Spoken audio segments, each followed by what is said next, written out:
Student leaders are giving Chief Executive Leung Chun-ying until tomorrow to resign, or they have threatened to occupy government buildings. But they stressed any action would avoid buildings needed to provide essential services for the people. Earlier today, Occupy Central organizer Chan Kim-man apologized for the trouble caused to members of the public, asking that people understand the movement is for a greater cause. Chan Kim-man choked up with emotion while making his apology in Cantonese, trying to stress to the public that the goal of their action is not to ruin Hong Kong. We are fighting for the long-term harmony of society. Without an ecosystem, I'm talking about election system, we will continue to debate, argue, and divide. And this is not the Hong Kong that we want. So I hope that they can be more tolerant. But I would like to apologize if we cause any inconvenience to them. He also called on protesters to avoid occupying roads close to residential areas and urged those trying to occupy Sheung Shui to return and strengthen the existing rally areas. The Hong Kong Federation of Students is now giving Chief Executive Leung Chun-ying until tomorrow to resign. We will consider to have different upgrading actions in the future days, including occupying other places like the important government offices. But we have to emphasize one very important point, that the buildings, the government offices or the government buildings that we occupy will not be the offices which have very close relationship with some social aspects. But it remains to be seen whether organizers are able to mobilize all demonstrators together, with the movement continuing to grow. Both Occupy Central organizers and student leaders have said they're not in charge, as it is now a people's movement. Protesters in what foreign media have dubbed the Umbrella Revolution decided to all open their umbrellas ceremoniously at 3 p.m. sharp in a visual show of unity. But this display was confined to Admiralty only, showing the little coordination going on between the different sites. Now, Owen Fung is standing by at the main site in Admiralty. So, Owen, how's it looking out there? Thanks, Diane. The atmosphere here is absolutely electric, and it feels almost like a carnival. Now, on my way here, I saw many families with children taking this rare opportunity to stroll along the highway. There are also many volunteers collecting rubbish and offering refreshments to people. Now, aside from supply and first aid spots, a number of speaking corners have also sprung up here, and one of them is right here behind me. And they offer participants opportunities to talk about their ideas of democracy. That's all from me for now. Back to you in the studio.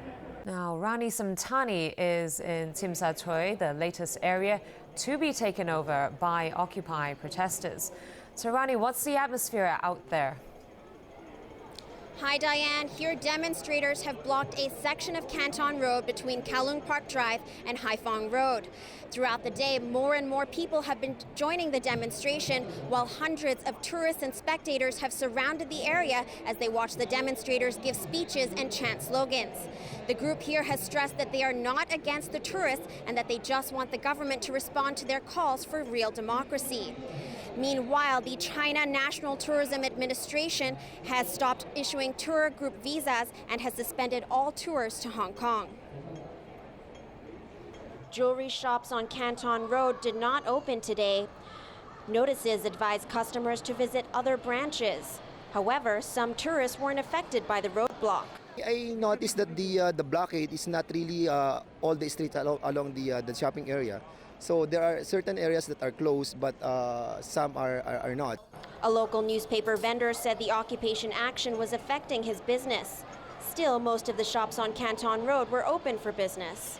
But there weren't long queues outside the luxury brand shops that you usually see on a daily basis.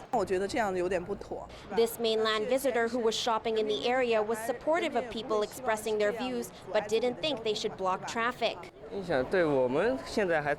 Another tourist noted it's hard to go around as cars and taxis cannot go to certain areas because of the traffic disruption. Because the National Day fireworks were cancelled, more than a dozen boat companies cancelled outings and refunded passengers. Meanwhile, the Travel Industry Council said it received notice that the China National Tourism Administration has suspended tours to Hong Kong, and Beijing has stopped issuing tour visas because of the traffic disruptions. Only a few tourists were out sightseeing at Golden Bohemia Square this morning. Some visitors said if they knew the Occupy movement would be taking place at this time, they wouldn't have visited Hong Kong. Council Chairman Michael Wu said he doesn't know how long the tour suspension will last. He said the number of tour groups will decrease significantly after October 4th, and Wu expressed concerns that the number of individual travelers from the mainland could decrease as well.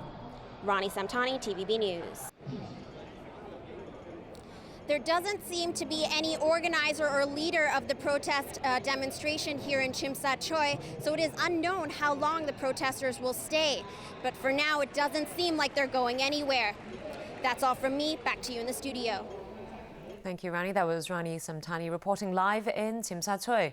Now, as the Occupy movement entered the fourth day, protests have also spread to Tsim Sha Tsui, but there are growing conflicts with the public who are inconvenienced by the multiple road blockades. These democracy double-deckers covered in notes written by protesters have become part of the new landscape of Mongkok. This bus has been stuck here since protesters took over the junction of Nathan Road and Mongkok Road Sunday night. The bus company sent a tow truck to the scene today, hoping to retrieve the vehicle. But protesters flocked to the area upon instruction and stopped the bus from being towed away. Fire Services Department staff volunteered to take up the tough job of trying to talk protesters into opening up an emergency lane. Over in Tsim Sha Tsui, where the protest action has now spread to, some people passing through the area were annoyed that more locations were being taken over by demonstrators. "You're affecting the general public. Why are you doing this?" said this man. In the afternoon, a private car failed to pass through the Canton Road area because of the makeshift blockades. The driver called the police, insisting the demonstrators be removed. He complained about them taking up the street in Tsim Sha Tsui, as they had already occupied 3 locations on both sides of the harbour to express their views. "Why is there no tear gas here? Nothing to handle these crowds?" he asked the police. He said he just wanted to take his son out to play on their holiday and that he hopes he can have his right to do the lawful things he wants to do. Under the guidance of police officers, the driver eventually reversed his vehicle and drove off in another direction.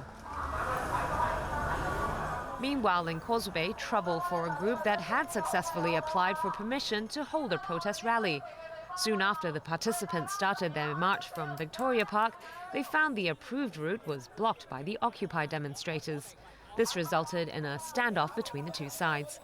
The group on the march later went another way. Earlier in the day, those occupying the area did agree to open up East Point Road for emergency vehicle access. The barricades they put up will be readily removable in emergencies.